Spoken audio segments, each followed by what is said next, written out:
Hello everyone, আসসালামু আলাইকুম। কেমন আছেন সবাই? আশা করি আল্লাহর অশেষ রহমতে ভালো আছেন, সুস্থ আছেন। আলহামদুলিল্লাহ, আমি আমার পরিবার নিয়ে আছি খুব ভালোই। দেশ থেকে, দেশে বাইরে থেকে যে যেখানে বসে আমার এই ভিডিওটি দেখা শুরু করেছেন, সবাইকে অসংখ্য অসংখ্য ধন্যবাদ। আজকে ভিডিওটা অন করলাম একদম রান্নার করার আগ থেকেই। তো ভাবলাম ঘরের কিছুটা কাজ করে নিই, তারপরে রান্নাঘরে যাব। রান্নাঘরে গেলে তো ঘরের কাজ থেকে যায়, তো যেগুলো করা লাগে ওগুলো করে তারপর রান্না করতে যাব। তো রান্নার আগে দিয়ে একটু মশলা আজকে ব্লেন্ডার করতে হবে। রসুন শেষ হয়ে গেছে, তো অল্প একটু রসুন ছিল, হবে না রান্নার মধ্যে। তো ভাবলাম আগে একটু কাজ করে নিই, পরে রসুন ব্লেন্ডার করব। তো একটু টুকিটাকি কাজ করে ঘরটা ঝাড়ু দিয়ে নিব, তারপরে রসুন ব্লেন্ডার করব।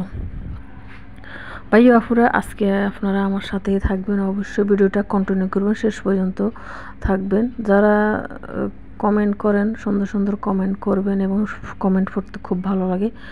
তো সকালবেলা এখানে দেখতে পাচ্ছেন আমার ছেলে কিন্তু কিছুক্ষণ ক্লামবোর্ড খেলেছে। তো ক্লামবোর্ডের যেই পকেটগুলো ছিঁড়ে গেছে, ও কী করছে দেখেন, চারটা প্লেট রেখে দিয়েছে। তো ওর বন্ধুদের নিয়ে ক্লামবোর্ড খেলা শেষ হয়ে গেছে, তো ওগুলো ওইভাবে রেখে চলে গেছে। তো ভাবলাম এগুলো তুলে নেই, তারপরে ঝাড়ু দিতে সুবিধা হবে। তো এই যে আমি এখন তুলে নিতেছি।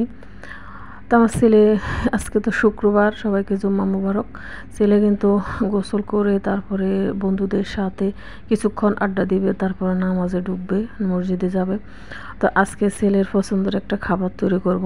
তো খাবারটা কী সেটাই দেখতে পাবেন, আপনারা আমার সাথে থাকুন।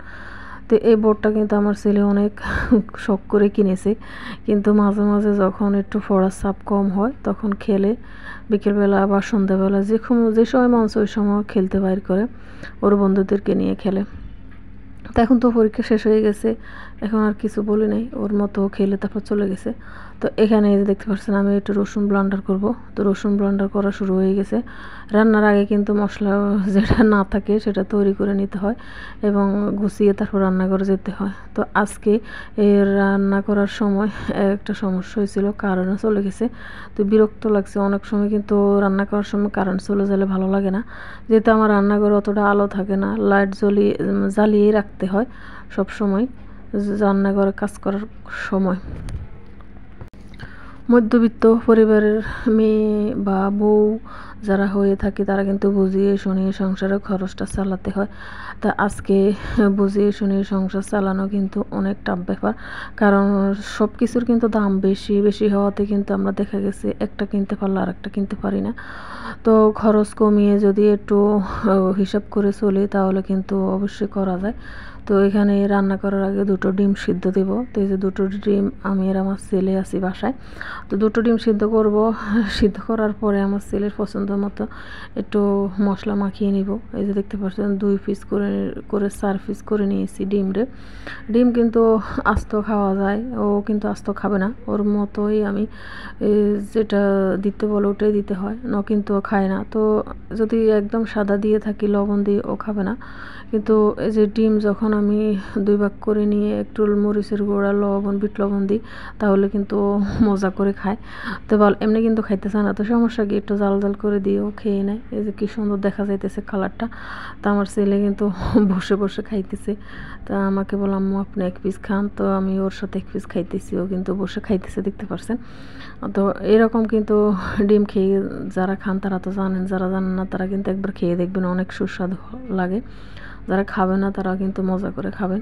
তো এখানে আমি বিরিয়ানির জন্য গরুর মাংস ভালো মতো কষিয়ে নিয়েছি মশলা দিয়ে।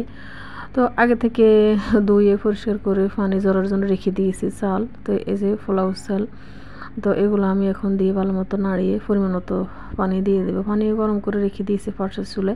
ওই যে বললাম কারেন্ট চলে গেছে, কিন্তু বিরক্তকর, দেখছেন হঠাৎ কারেন্টটা চলে গেল। তো এখানে একটু গরম মশলা, বিরিয়ানির মশলা দিয়ে দিলাম পানি দেওয়ার পরে। মধ্যবিত্ত পরিবারের বউ হয়ে হিসেব করে চলতে হয়, যেটা না কিনলে চলে ওটা কিনি না, বাড়তি কোনো খরচ করি না, বা আপনারাও করবেন না। বাড়তি খরচ কিন্তু এখনকার বর্তমান যুগে করা যায় না, একটা কিনতে পারলে একটা কিনতে পারি না, একটা নিতে পারলে আরেকটা নিতে পারি না, শখের জায়গায় থেকে যায়। তো একটু হিসাব করে চলে যদি কিছু টাকা জমিয়ে রাখি, তাহলে কিন্তু শখ পূরণ করা যায়। তো এই যে আমার বিরিয়ানি রান্না হয়ে গেছে, দেখতে পাচ্ছেন। একটা আলু দিয়েছি ছোট ছোট করে আমার ছেলের জন্য। তো খরচ কমিয়ে দেখা যায় এক একজনের পরিবারে এক এক রকম খরচ হয়, সদস্যজন বেশি হলে বেশি খরচ, কম হলে কম খরচ। তা আমার ফ্যামিলিতে যেমন সদস্য কম, আমরা 3 জন, তো কিছু টাকা রাখার চেষ্টা করি আর কি। সবাই দোয়া করবেন আমার ছেলের ভবিষ্যতে ভালো হয়। আসসালামু আলাইকুম।